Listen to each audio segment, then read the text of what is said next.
मेरे चैनल उज़ैर की आवाज़ में आपका स्वागत है। जैसे कि आप लोग देख रहे हैं मेरी वीडियोस से कि जो मेरी वीडियोस हैं वो न्यूज़ पर आधारित हैं, ताकि मैं आप लोगों तक जो दिन भर की अपडेट है उससे मैं आपको रूबरू करा सकूं। तो इसी को ध्यान में रखते हुए मेरा जो कंटेंट है वो सिर्फ न्यूज़ पे ही डिपेंडेड है।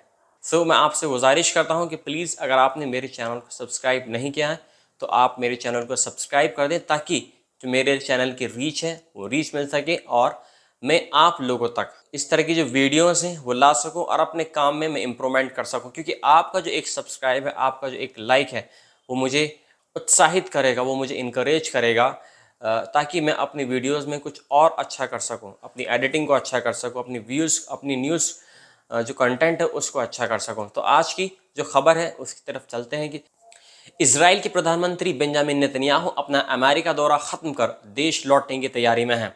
हालांकि इस बीच हिजबुल्लाह ने इजराइल पर ताबड़तोड़ रॉकेट दागे हैं, जिसके बाद इजराइल में 12 लोगों की मौत हो गई है और कई लोग घायल भी हुए हैं। हिजबुल्लाह के इस हमले के बाद नेतन्याहू के जल्द लौटने और हिजबुल्लाह से बदला लेने की मांग की जा रही है। इजराइल की सेना ने हमले के बाद कहा कि वह हिजबुल्लाह को जवाब देने के लिए तैयार है। ऐसे में बड़ा सवाल है कि क्या यह क्षेत्र फिर से एक और युद्ध की तरफ बढ़ रहा है। लेबनान के सशस्त्र समूह हिजबुल्लाह ने इजराइल को निशाना बनाया है, दोबारा निशाना बनाया है। हिजबुल्लाह ने शनिवार को मस्दल शम्स शहर में रॉकेट से हमला किया। इस हमले में इजराइल में 12 लोगों की मौत हो गई और करीब 30 लोग घायल बताए जा रहे हैं। हमले के दौरान इजराइल पर हिजबुल्लाह ने ताबड़तोड़ रॉकेट दागे। इजराइल डिफेंस फोर्सेस के मुताबिक हिजबुल्लाह ने इजराइल पर 40 रॉकेट दागे हैं। ये हमला गोलान हाइट्स में मस्जिद शम्स की एक फुटबॉल पिच पर हुआ। इसमें 12 युवाओं की मौत हो गई है। इजराइल की सेना ने इसे 7 अक्टूबर के बाद इजरायली नागरिकों पर सबसे घातक हमला बताया है। सेना ने कहा कि हिजबुल्लाह ने घातक रॉकेट दागे हैं, जिसमें से 10 से 20 साल की उम्र के युवाओं की मौत हो गई है। दक्षिणी लेबनान पर शनिवार को इजराइल ने हमला किया था, जिसमें हिजबुल्लाह के 4 लड़ाकों की मौत हो गई थी। माना जा रहा है कि हिजबुल्लाह ने अपने लड़ाकों का बदला लेने के लिए रॉकेट से हमले को अंजाम दिया। गोलान हाइट्स कभी सीरिया का इलाका हुआ करता था, जिस पर 1967 में 6 दिन तक चले युद्ध के बाद इसराइल ने कब्जा कर लिया था। यहाँ पर यहूदियों के 30 से ज़्यादा बस्तियाँ मौजूद हैं, तो वहीं 20,000 सीरियाई मूल के लोग भी यहाँ रहते हैं। ये रणनीति रूप से काफ़ी अहम इलाका है, क्योंकि यहाँ से इजराइल सीरिया की गतिविधियों पर नज़र रख सकता है। साथ ही यह पानी का भी एक बड़ा स्रोत है। प्रधानमंत्री बेंजामिन नेतन्याहू ने हमले के बाद कहा कि हिजबुल्लाह को इसके लिए भारी कीमत चुकानी पड़ेगी, ऐसी कीमत जो उसने पहले कभी नहीं चुकाई है।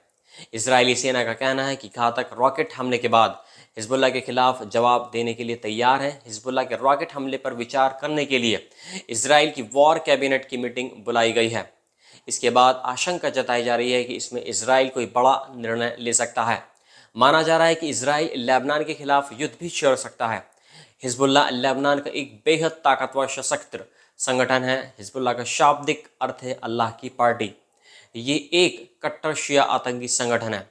लेबनान के गृह युद्ध के दौरान एक मिलिशिया के रूप में उभरा और इजराइल ने जब 1982 में लेबनान पर हमला किया तो ये अस्तित्व में आया।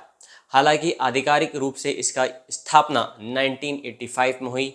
आज हिजबुल्लाह लेबनान में एक बड़ी राजनीतिक ताकत है और इसके लड़ाके अक्सर इजराइल पर हमला करते रहते हैं। इजराइल की सेना ने हिजबुल्लाह को लेकर जो आकलन किया है, इसके मुताबिक इसके करीब 45,000 लड़ाके हैं। इनमें से करीब 20,000 सक्रिय और 25,000 को रिजर्व में रखा गया है। 1985 में इसके घोषणा पत्र में लेबनान से पश्चिमी ताकतों को बाहर निकालने के साथ ही इजराइल को बाहर करने की बात की थी। हिजबुल्लाह हथियारों के लिहाज से बेहद संपन्न है। इजराइल की सेना के मुताबिक इसे सालाना $70 करोड़ का फंड मिलता है।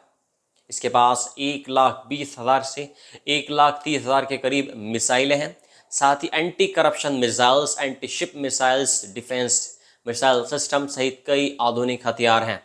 हिजबुल्लाह को सबसे ज़्यादा समर्थन जो मिलता है वो ईरान की तरफ से मिलता है और ईरान की ही मदद की वजह से वो बराबर ताबड़तोड़ इजराइल पर हमले कर रहा है। और यही एक वजह है जिसकी वजह से इजराइल में अब तक का 7 अक्टूबर के बाद से अब तक का सबसे भीषण हमला हुआ है और इस भीषण हमले में कम से कम 12 युवाओं की मौत हो गई है।